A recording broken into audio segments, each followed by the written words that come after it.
Spuneți-ne la început, cum ați ajuns în România și ce v-a determinat să rămâneți aici? Ok, de fapt am venit în 90, în iulie 90.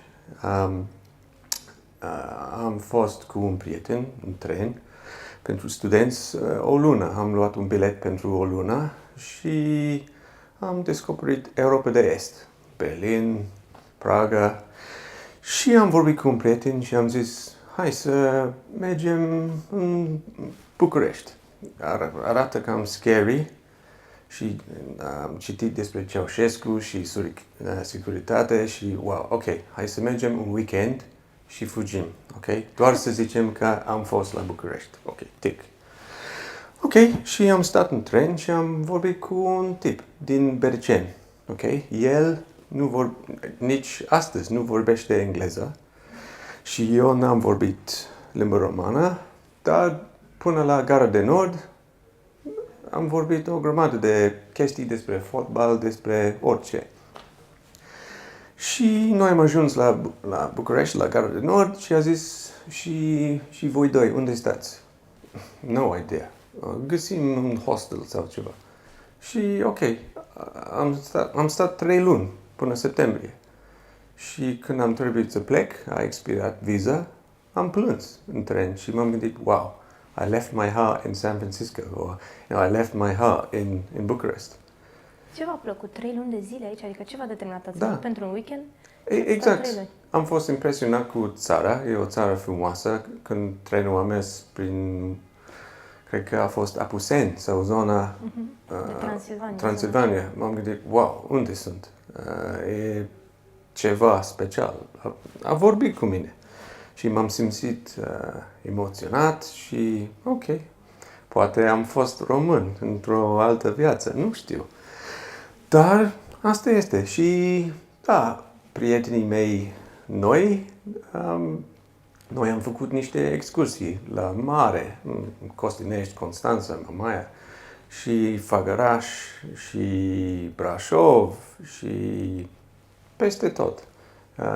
Saline, niște ape termale, baie termale și pentru 3 luni a fost o distracție plăcută. O vacanță. O vacanță super. Câți ani aveați atunci? 21. Da. Dumneavoastră ați studiat arhitectura, Așa. corect? Da. Un fel de arhitectură. Arhitectură cu economie. It's cost construction. Asta nu prea există aici în România. E cam, nu știu cum să explic, dar e mai ușor să zic, da, am fost un arhitect, dar un fel de arhitect. Și ați avut o pasiune pentru muzica jazz. Puteți să ne spuneți un pic despre cum ați crescut și cum ați descoperit muzica jazz? Înțeles că a fost în familie. Ok, unchiul meu a cântat la trombon. Trombon? Nu știu, da, ok. Și am mers la un pub un weekend și am ascultat muzică. Ce vârstă aveați? 5, 6, pentru o duminică cu o masă și muzică și unchiul meu a fost în grupă și o trupă și am fost impresionat cu trompete și wow, who are these guys? What are they doing? That looks amazing. Și am vrut o trompetă la școală, în engleză, în Anglia. Dacă vrei să cânti un instrument, e ok. Fiecare copil are o șansă. Dar dacă vrei să cânti la trompetă, este o singură trompetă pentru clasa voastră. Și eu am zis, vreau trompetă. Ok, this is my instrument, this is my destiny. Dar 30 de băieți au vrut la trompetă și nu am reușit. Noi am stat într-o linie și am făcut un sunet și cel mai bun băiat a câștigat trompeta. Eu n-am luat locul 1 și am mers acasă dezamăgit. Mom, Dad, I didn't get the trumpet. Unchiul meu a auzit și a fost în Cehia și a venit înapoi cu o trompetă din Cehia. Și a zis, Clive, pentru tine, have fun. Și am cântat așa și la clasice și am studiat la școală și ok. Dar la vârstă 12-13 am ascultat jazz. Trompeta este foarte important cu Louis Armstrong. Louis Armstrong, da, exactly. Wynton Marsalis, Clifford Brown, Chet Baker. Ok. Și când intru într-un stat de jazz head, viața este altceva. Nu știu, dacă sunt stresat, mă duc la YouTube și vin înapoi după 5 zile și sunt ok. Jazz is therapy. Un fel de therapy. Nu știu cum să zic, pins and needles or... Say it in English. Yeah, my hairs stand on end. When you hear jazz? Yeah, when I listen to good music. And this is how I know if a music connects with me. And how come you didn't follow a career in music professionally? Because it doesn't make money. At all? Well, it can do, but I don't know, it's less secure. So I had two choices. Go to university and study music, or go to university and study for a sensible career and keep music as your love, as your hobby. That's what I did too with ballet. Okay, there you are then. So a kindred spirit. So you understand that at the end of the day, if something becomes your job, it's quite possible that you'll learn to hate it. Yes, but this way you get to love it all your life. Exactly. So for me, music is probably the best thing on the planet. Do you play in clubs or do you only play at home or for friends? No, I used to play in orchestras and clubs, and you notice the past tense here. Do you still play?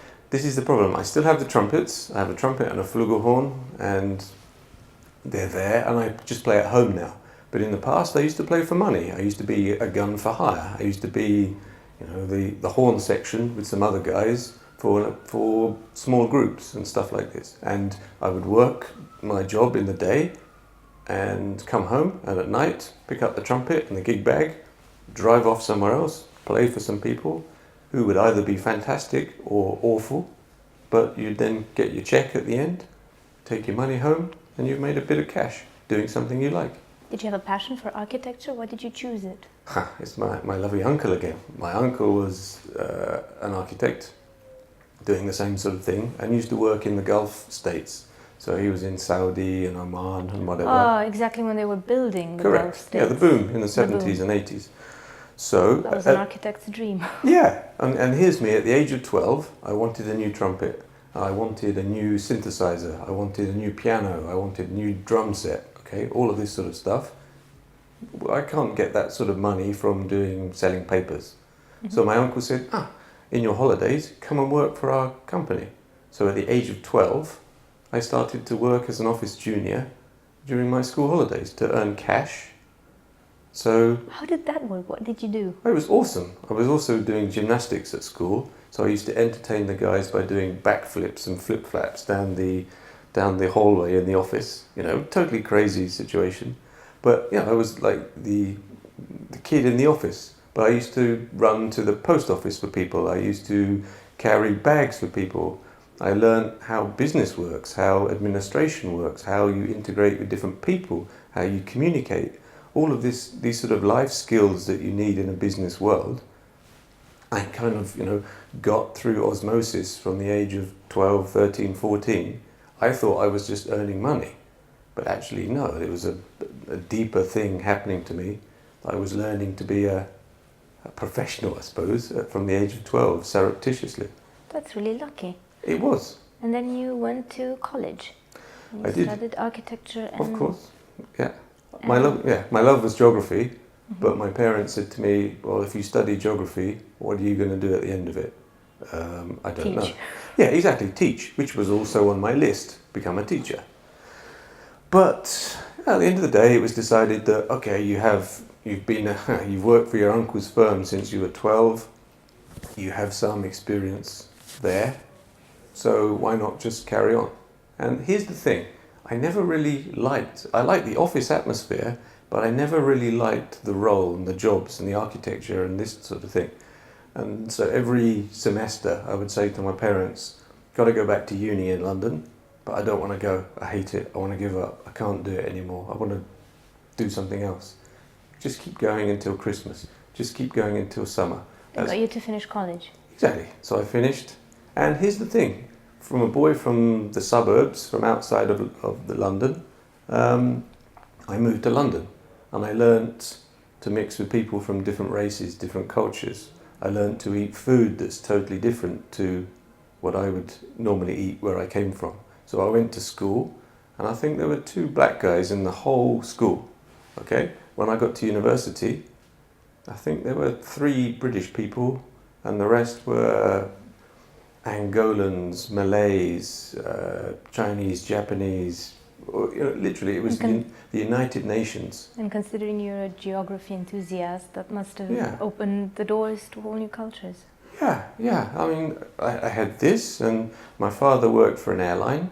So basically, every holiday, we would, as a family, choose somewhere new. So as a kid, I used to visit some fabulous places. So whereas other friends would go to France, we would go to Durban, or we would go to Vancouver, or so literally my parents, I don't know, just had an idea that education comes from travel, and you can actually reflect on yourself if you look back rather than stay just in one place and meet. Like even here, for example, I don't hang around Brits. Simon is one of the few Brits. Is a friend. Simon Parker is a friend here, but he's one of the few Brits that I know. Most of my friends are Romanian. They treat me as a Romanian. I tried to catch up with their Romanian. As you've heard, I have a go at Romanian. It's not grammatically correct, but you have a very good musical ear. That must have helped you. It was a help, I guess. It was probably a blessing and a curse, because I'm not the best student. So but I have I wasn't stage struck. Put it that way. I know a lot of people that can speak more than they do, but they're scared to speak because they're scared of sounding stupid. I've made myself look stupid with a trumpet in front of thousands of people. Not by design, I might add, by accident, where you don't read the music right. And a classical concert I did once, and I didn't see the repeat bar, the repeat sign. So I carried on, and the rest of the orchestra had gone back sort of 50 bars. So all of a sudden there was this trumpet solo in the middle of what should have been a cello part. So okay, what I'm saying is I'm not averse to making a fool of myself.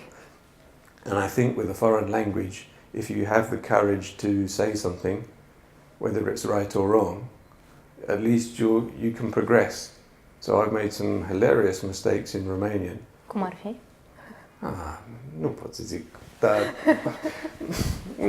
I can't think of anything specific, but I've said something, all my friends now will say, if aș vrea să fac ceva instead of aș vrea.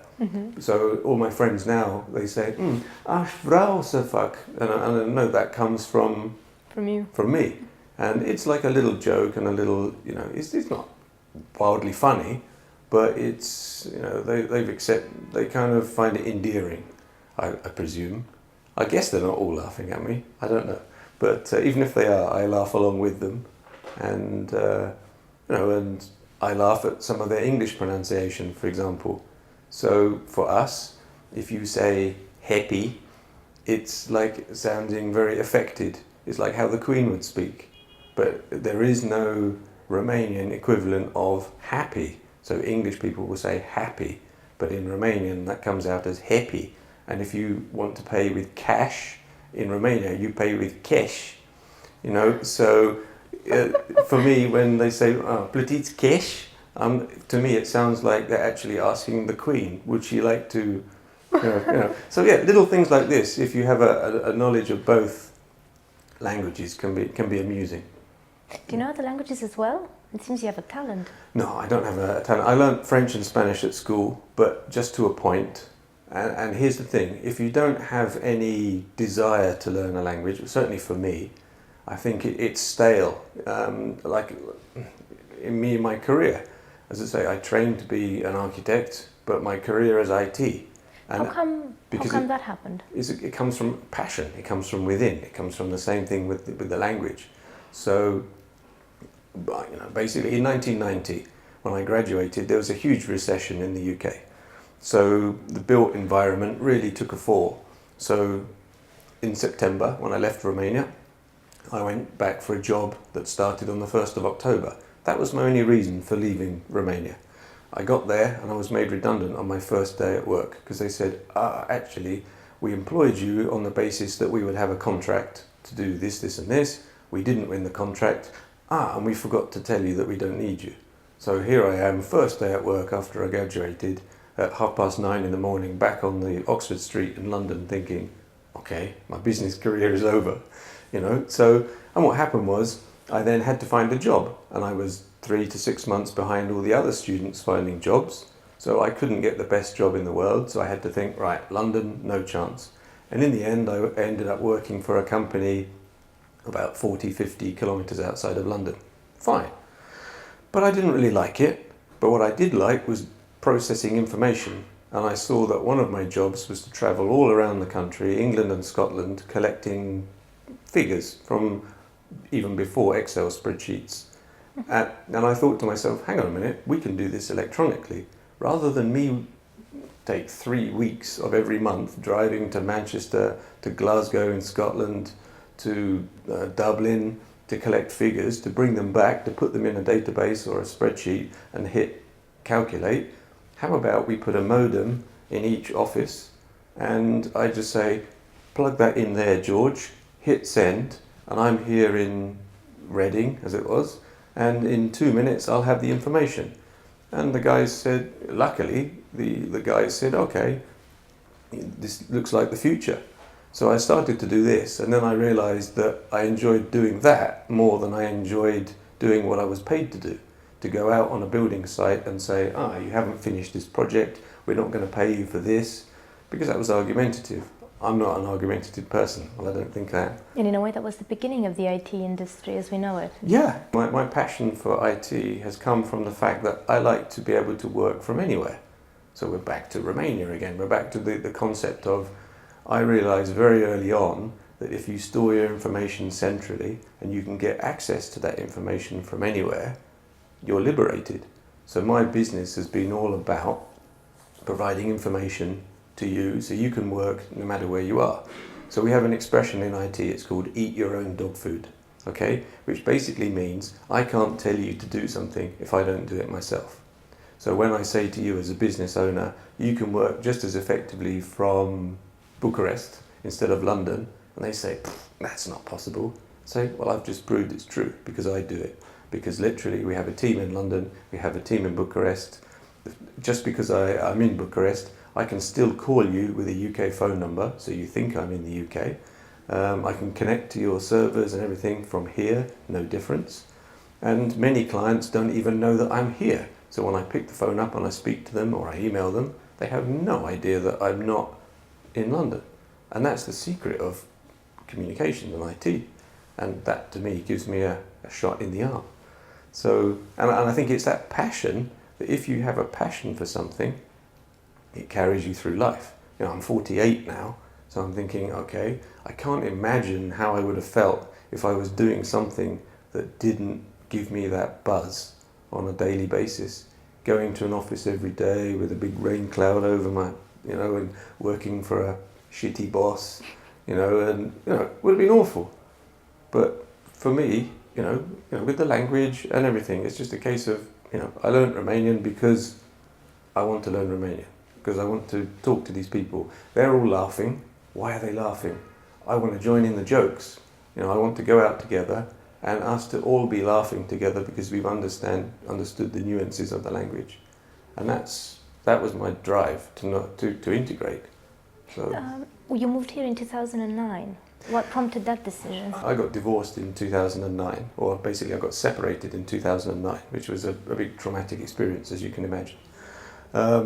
Me and my ex-wife, we went to Barclays Bank in the UK to divide our resources, and Barclays Bank's IT department were in Bucharest. So they had trouble with the computer system. So the bank manager picked up the phone and said, I need to call support. They're in Bucharest, don't you know? So, okay, my wife turned to me and said, well, if it's good enough for Barclays Bank, who are a big bank in the UK, why don't you guys do that? Because the way it was working in the UK, engineers were costing more and more and more.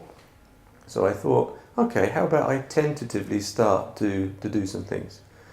So I came to Bucharest and I met a guy who was from Cluj. He was too scared to open up a business in Bucharest because he's, an Ardelan, whatever. He needed a kind of a foot in Bucharest. I was too scared to come into Romania without a connection. So Pavel was my connection. So basically we were both each other's security blanket. And I used to come 1 week a month to Romania and 3 weeks in the UK.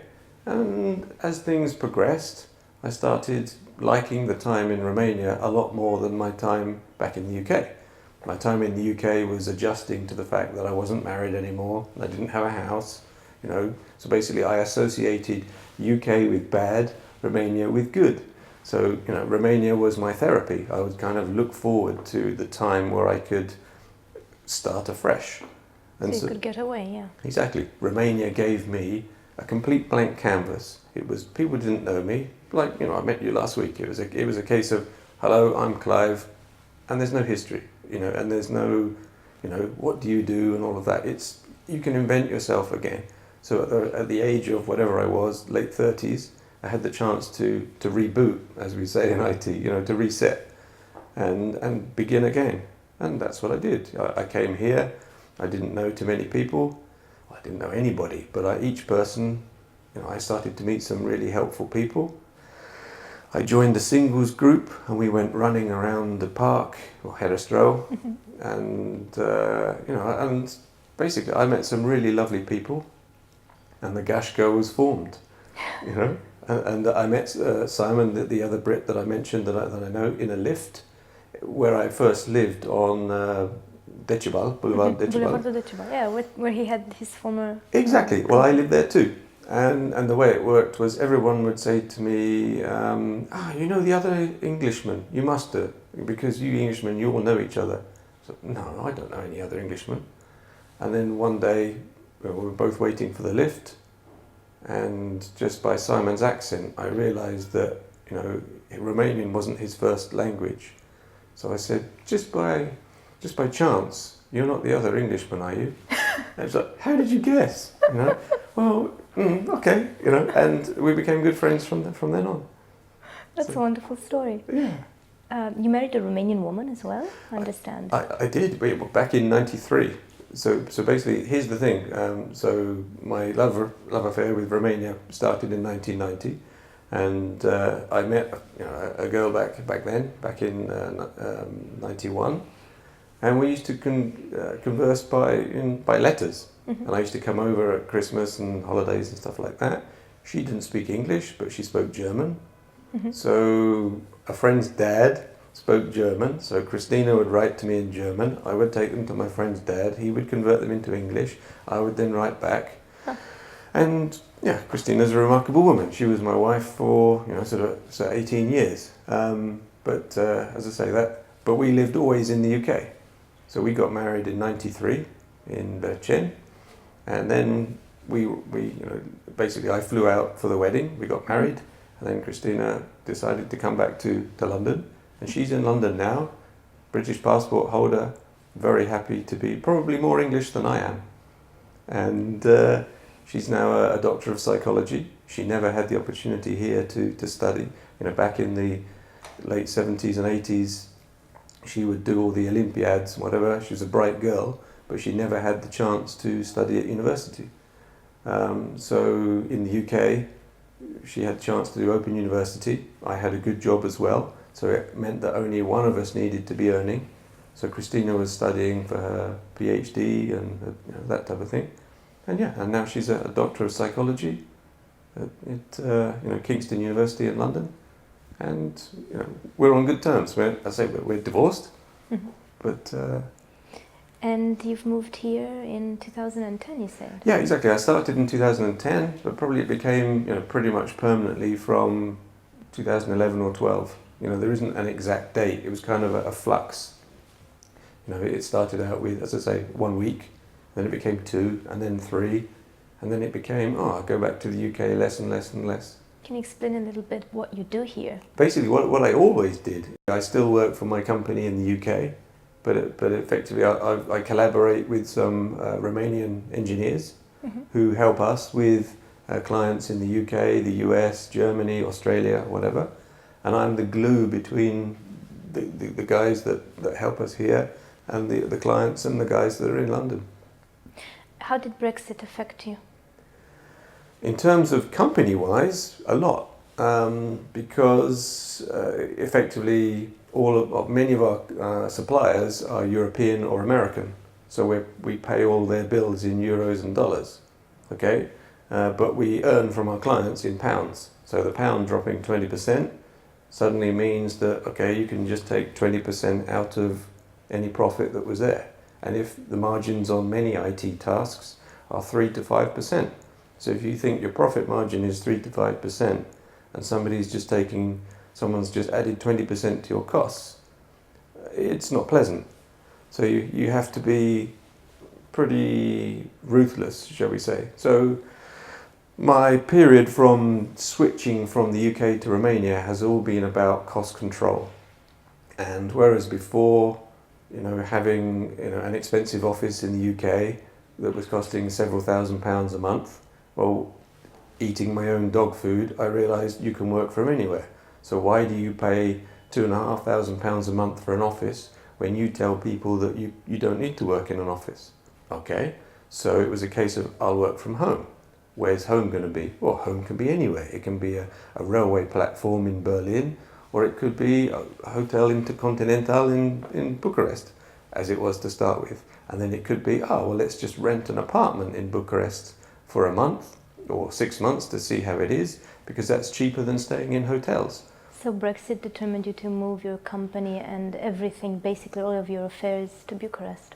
Not really, but what it's done is it's made me realise that, what I've decided to do now is open up a company in Romania as well. So literally, until now, everything has been, a UK limited company.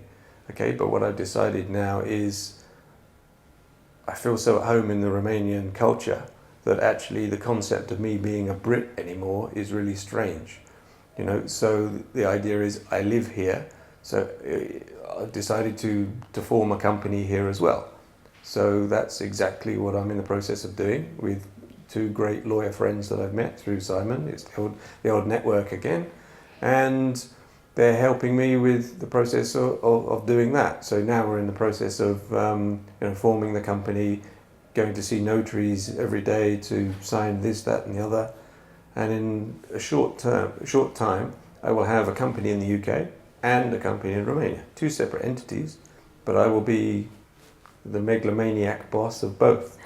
And the way it will work is the Romanian company will sell its services to the UK company and any other clients in Romania.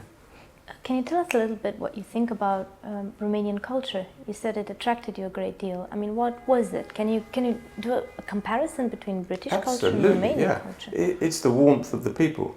You can't first thing you have to realise is you can't generalise. The worst thing you could ever do is to generalise to say, I hate Turkish, or I hate Romanian, or I hate English, because that doesn't work. You meet lovely people from the UK and you meet people that are probably still just as lovely, but they're not lovely for you. It's the point of gelling with people that actually get you. You have to click. And the point with me here is I love the Latinness of the Romanian people. So I remember 1990, there's the concept of males don't touch in the UK, all right? So literally, I'll meet a male for the first time, shake his hand. Hi, Clive, pleased to meet you. Okay, that's it. I'll probably never touch his hand again, okay? In Romania, I would get up every morning, salut frate, ce faci? And it's contact every day. And you're like, we're doing this every day, that's Latinness. It's not that the British are cold, it's just that it's a different temperament. And for me, I really like that. So I'd be walking down the street with my friend from Berchen, Stefan, and he'd have his arm around me, okay? And we're just walking. We're off to play football in Tineretului or whatever, with the boys, go for a drink. But walking along like this, we're just mates. You do that in the UK and it has other connotations, you know? You just, yeah, so there are differences, but that's that. But the similarities I like, the fact that both nations have a wicked sense of humour. So basically, the English, I think, are known for their sense of humour. The Romanians, perhaps not. But the point is, I really, really, really like dark humour. And Romanian dark humour is hilarious to me. I mean, I really love it because it's fantastic. So the only way you can access this dark sense of humour is if you know a bit of the language and the play on words. And this to me is really exciting when you know enough language to play on. When you can make somebody laugh in a foreign language, then okay, you feel like a king. It's like that moment that you're on the stage with the trumpet and you've just done a great rendition of something. People are applauding. But when you can make someone laugh because of an expression you've said, and you're talking in a new language, not your native language, wow, you feel like a king. And so that's kind of what I aspire to. That reminds me of Eddie Izzard doing jokes in French. Yeah. Amazing guy. Yeah, he is. He's, he does French and German and just tours all around. I'd never be a polyglot like Eddie Izzard, but it's the same sort of thing. Very well, thank you very much. Thank you. Thanks a lot.